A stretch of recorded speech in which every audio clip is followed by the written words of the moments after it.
Okay, let's unpack this. We're diving into a monumental body of work that asks, I think, one of the most sobering questions in all of human history. Right. Why do some wildly successful societies just vanish? I mean, completely fail, while others facing, basically the exact same difficulties manage to persist. It's the framework for societal collapse, and the core premise is it's truly startling. Yeah. When you study these vanished civilizations, you find that collapse is rarely due to, simple ignorance. We're just being unintelligent. Exactly. It's often an unintended, tragic consequence of a society's best efforts, their greatest creativity, their largest investment, their most prized achievements, that inadvertently pushes them past the limits of their environment. So the real question is, what's the difference between a fragile society and one that proves, truly resilient? That's the mission. And to figure that out, we're going to distill the sources down to a 5-factor framework. And these factors are always interacting, right? They're never operating alone. We're looking at environmental damage, climate change, hostile neighbors, decreased support from friendly trade partners, and the fifth one. The fifth one, which really seems to be the most consequential, is the society's own political, economic, and social response to all those problems. Okay, and what's fascinating here is the timing. You look at societies at their peak, like the great Maya civilizations, who were so advanced for centuries, they often collapse incredibly quickly, maybe just a decade or two after reaching their peak in population, wealth, and power. It's because that moment of maximum impact is precisely when they approach their resource limits. Their own success makes them too brittle to manage a setback. So it's less like a slow slide and more like a sudden, catastrophic snap. A snap is a good way to put it. Let's start with the clearest example of that snap, one that acted almost like an ecological laboratory. Easter Island, Rapa Nui. Yeah. This is a story of failure driven almost entirely by self-inflicted environmental damage, in total isolation. Rapa Nui is just 66 square miles. And yes, it's a perfect controlled experiment in collapse because it had minimal confounding factors. No trade partners, no hostile neighbors to blame. And geographically, it was a tough place to live. Oh, very challenging. It had fertile volcanic soil, a mild climate, sure, but it was located at 27 degrees south, which made it just too cool for essential Polynesian crops like coconuts. And the land itself was problematic, wasn't it? Absolutely. It was windy, and the porous volcanic soil meant that fresh water was scarce and hard to hold on to. Okay. But the biggest challenge was just sheer isolation. I mean, thousands of miles from the nearest large landmass. Their food base was incredibly limited. How limited? Well, think about this. They had only 127 fish species. If we could compare that to Fiji, which has over 1,000, you can see their existence was marginal from the very beginning. Which brings us to the famous moai, the statues. We're talking about these massive stone statues, some weighing 88 tons, that represent this colossal investment of societal resources and labor. And this wasn't for survival. No, it was driven by internal clan competition for prestige, building these ceremonial platforms called ahu. And this is where we see society's best efforts leading directly to their collapse. It is. The ability to quarry, move, and erect these gigantic statues without wheels or cranes or metal tools, it shows an extraordinary level of Organization and engineering. And a huge food surplus to feed all those workers. A huge surplus. But this success demanded a massive amount of resource depletion. So how did making statues Become the actual engine of destruction. It was twofold, and both are tied to deforestation. First, you need wood, lots of it, for rollers, for ropes, for levers to move an 88-ton statue. Okay, that makes sense. Second, and maybe more fundamentally, you need wood for fuel, for cooking. This led to the extinction of every single land-bird species, and crucially, the unique Easter Island palm. And once the palm was gone, The entire ecosystem collapsed. You lose the roots of those massive palms on a porous, windy island. It's catastrophic for the soil. It washes away. That rich, thin layer of topsoil just liquefied and washed into the ocean.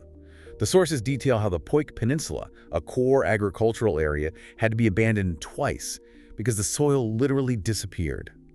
And the outcome is just painful to read about. Yeah. Decreased crop yields, starvation, and a population crash that saw coastal house sites decline by 70%.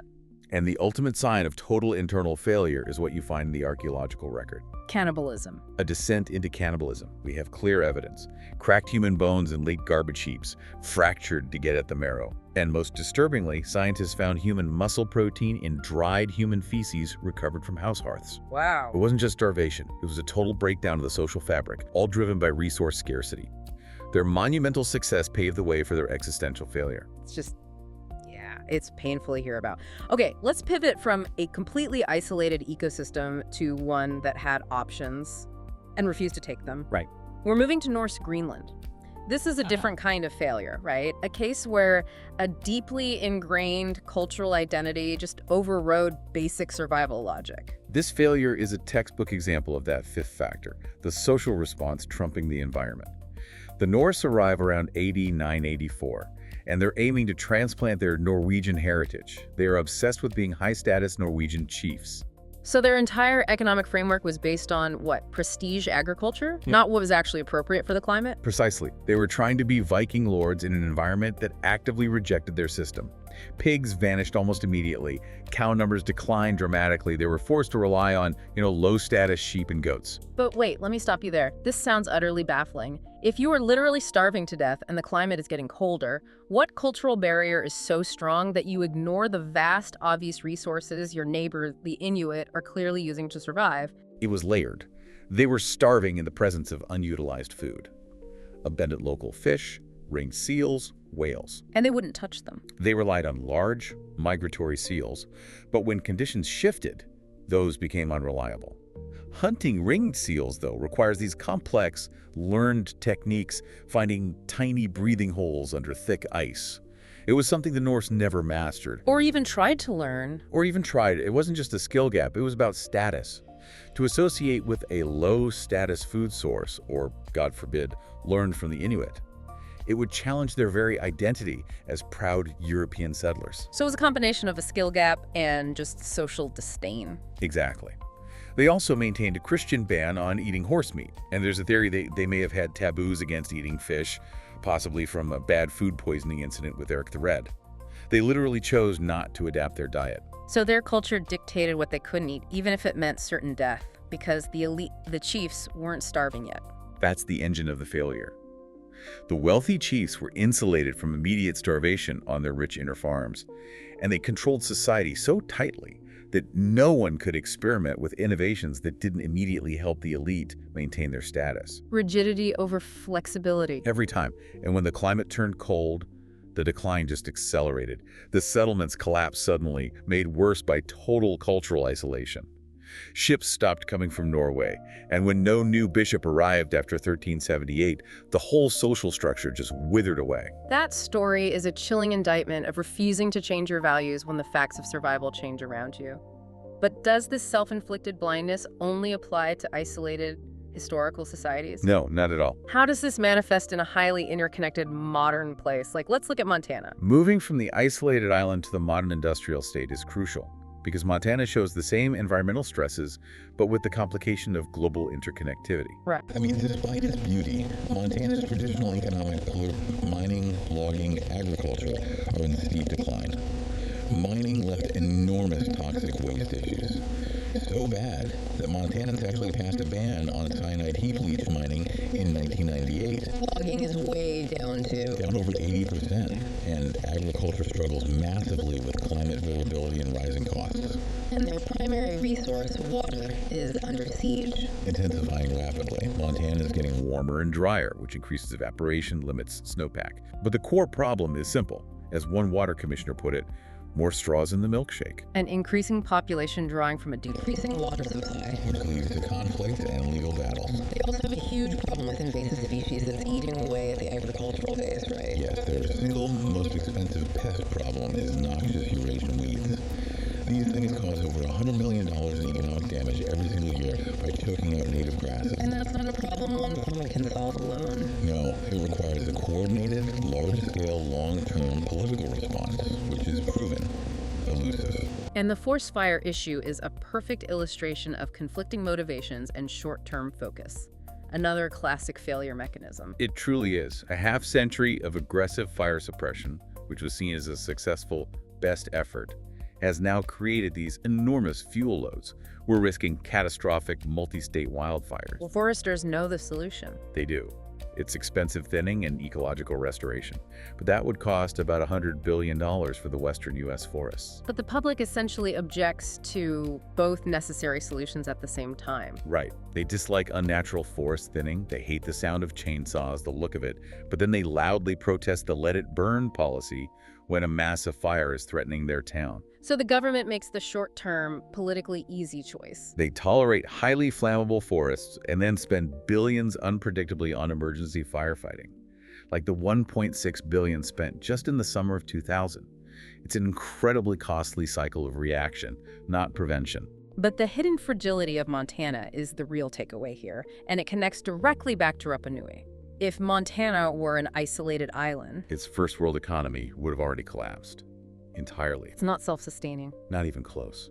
Half of the income for Montana residents doesn't come from internal economic activity. It's federal transfer payments, outside pensions, other funds flowing in from the rest of the U.S. So its standard of living is completely dependent on the larger system. It is living beyond the capacity of its environment, subsidized by the whole nation. If the larger U.S. system collapses or even just tightens its belt, Montana's economy is instantly fragile. That dependence leads us to the final, most crucial insight, the roadmap of failure. Why do societies, especially intelligent, creative ones, so often fail to even try to solve a problem once it's clearly perceived? This gets back to rational and irrational behaviors. First, some problems are literally imperceptible until it's too late. Early farmers in Australia, for instance, couldn't perceive that soil nutrients were running out over a few generations. Then there's the insidious problem of gradual change, creeping normalcy. Creeping normalcy, or landscape amnesia. You genuinely forget how different the environment looked just a generation ago, which leads to profound inaction. There's that Montana example for this, right? Yeah, a great one. Imagine a resident of the Big Hole Basin who sees the summer snow fields shrink year after year. It's too gradual to register as a crisis. It just feels normal. A little less snow than last year. But the traveler who returns after 42 years sees the cumulative disaster instantly. That's the danger. The system degrades so slowly that the people who live through it genuinely can't recognize the magnitude of the loss. And this inertia feeds directly into rational failure from self-interest, the classic tragedy of the commons. Exactly. A short-sighted neighbor in Montana might overstock his pasture for immediate profit, harming the long-term well-being of the whole community. Because the math of self-interest is just brutal here. It is. The financial interest for that one person is concentrated, certain, and immediate. They get 100% of the profit from overgrazing now. Meanwhile, the loss is diffused and long-term across a large population. So concentrated short-term interest almost always wins. Almost always wins against diffused, long-term environmental protection. And the political system just makes it worse by operating on this ridiculously short time horizon, the 90-day focus. It's classic discounting the future. Future profits, future consequences. They're mathematically discounted because the next generation can't vote. Which makes it politically easier to postpone expensive but necessary actions. Why deal with the $100 billion thinning cost today when the catastrophic fire might not happen until the next administration is in office? It's a mechanism for systematically passing costs on to the future. So when we look back, what distinguishes the successful historical societies? We know the failed ones all had this failure to change their core values. Successful societies were defined by their ability to change those core values when circumstances changed. Take Iceland. After its initial environmental damage from the Vikings, they adopted an extraordinarily conservative outlook on resource use. Or Tokugawa, Japan. Tokugawa, Japan, which used decisive top-down forest management to completely reverse their path of rapid deforestation. They had the political will to choose the pleasant, planned solution. And the ultimate lesson here is urgency.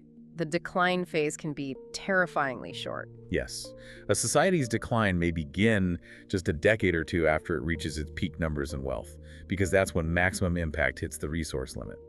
The resolution of our current global problems is inevitable. The question is only whether they'll be resolved in unpleasant ways, not of our choosing warfare, starvation, collapse, or in pleasant ways that we choose ourselves. Through planned adaptation. And that brings us to the most difficult decision facing the modern world. one that ties the rational failure of that single Montana farmer to the global political failure of discounting the future. The sources make it undeniably clear. The world simply cannot sustain third-world populations achieving first-world levels of resource consumption. If the entire global population consumed resources at the rate the average person in the US or Western Europe does, the total human impact on the planet would nearly double. And our current level is already deeply unsustainable. We are constantly passing the environmental costs to the next generation who can't vote and to the global poor who can't fight back. So what does this ultimately mean for us? What fundamental, cherished consumer values and first-world living standards, the very things that define our identity that the Norse and Rapa Nui also cherished, must we have the courage to reappraise and potentially discard? That's the challenge the past sets for our future. It's a lot to think about, and the answer is not going to be found in the next 90 days.